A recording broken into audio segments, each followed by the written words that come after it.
Chapter 12. A piece of time, all of the soldiers stood in a row. Their formation was as precise and as polished as their uniforms.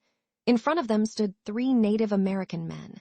These men had been scouts for the troops guiding them valiantly through hostile terrain. The general spoke in a loud and authoritative voice. He reminded the soldiers of their integrity and bravery. He had not asked for the watch. The French general pressed it into his palm after the last winter march, a gesture of gratitude, of respect. A gift for the man who guided them through the frozen passes when no one else dared. A man who knew the land like breath, who read the forest the way others read maps. Honored among his own people as a leader. Now honored by men who owed him their lives. For your service, the general said, his voice thick with warmth and admiration. It was heavy, solid, a good watch. The kind given to men whose names were meant to be remembered. He carried it for the rest of his life. And when he died, his family placed it in his hands, folding his fingers around it the way the general had done years before. He was buried with it, because it was cherished, because it was earned. Mark Dempsey sat at his kitchen table with a bottle of cheap whiskey and the watch he'd taken from the burial ground.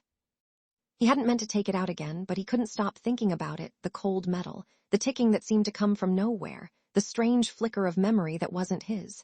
He turned on the overhead lamp. The watch looked dull, caked with soil and age. He grabbed a soft cloth and began wiping it gently, brushing away the dirt that had clung to it for more than a century.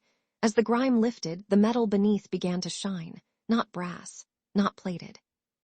Gold, real gold, Mark's breath caught.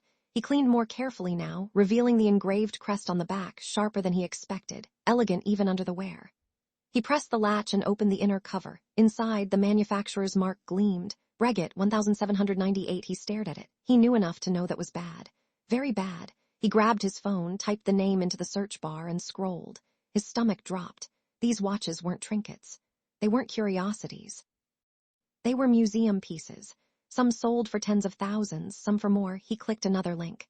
Commissioned for officers and dignitaries. Presented as gifts for exceptional service. Rare, historically significant. Mark swallowed hard. This wasn't just a watch. This was a story, a life, a legacy. Someone had been buried with it for a reason. He looked at the watch again, and for a moment, just a moment, he felt something like grief. Not his own. Older, deeper. A flicker of memory brushed the edge of his mind. Snow, a French general, a man standing proud, watch in hand. Family placing it with him in death. Mark jerked back, heart pounding. The watch ticked once, just once. He slammed the cover shut, his hands shook. He knew now with absolute clarity that he had taken something that was never meant to be touched. Something valuable not just in money but in meaning. And whatever was tied to that watch wasn't done with him. Mark Dempsey hadn't slept in 2 nights. He tried. God knows he tried. But every time he closed his eyes, he saw flashes of someone else's life, snow, firelight, a man standing proud with a watch in his hand, a burial at dawn. Memories that weren't his but felt close enough to touch. Tonight the house felt different. Wrong. He sat on the couch with the TV on mute, the flickering light casting long shadows across the room.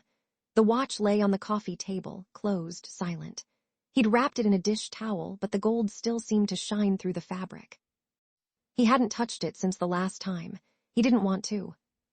He walked to the kitchen to pour a glass of water.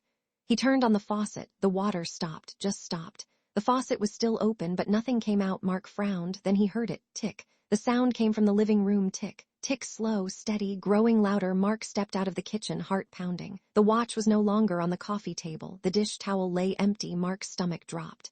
No, he whispered. No, no, no, tick. The sound came from the hallway. The watch sat on the floor halfway down the hall, its gold surface gleaming in the dim light, open. Ticking, the hands spun backward in a slow, steady circle. Mark's knees nearly buckled. The hallway darkened, not from the lights, but from something moving into the space. A shape. A presence. A man's outline forming in the shadows, tall and still, the same posture he'd seen before.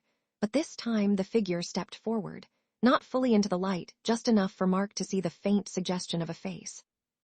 Not angry, not violent, just watching, waiting, expectant. A wave of memory hit him, the French general pressing the watch into his hand, the pride in his chest, the long walk home. The family gathered around him in death. The watch placed gently in his hands, the earth closing over him. Mark staggered, gripping the wall. The figure took one more step forward. The watch clicked shut. The ticking stopped. Mark fell to his knees, shaking.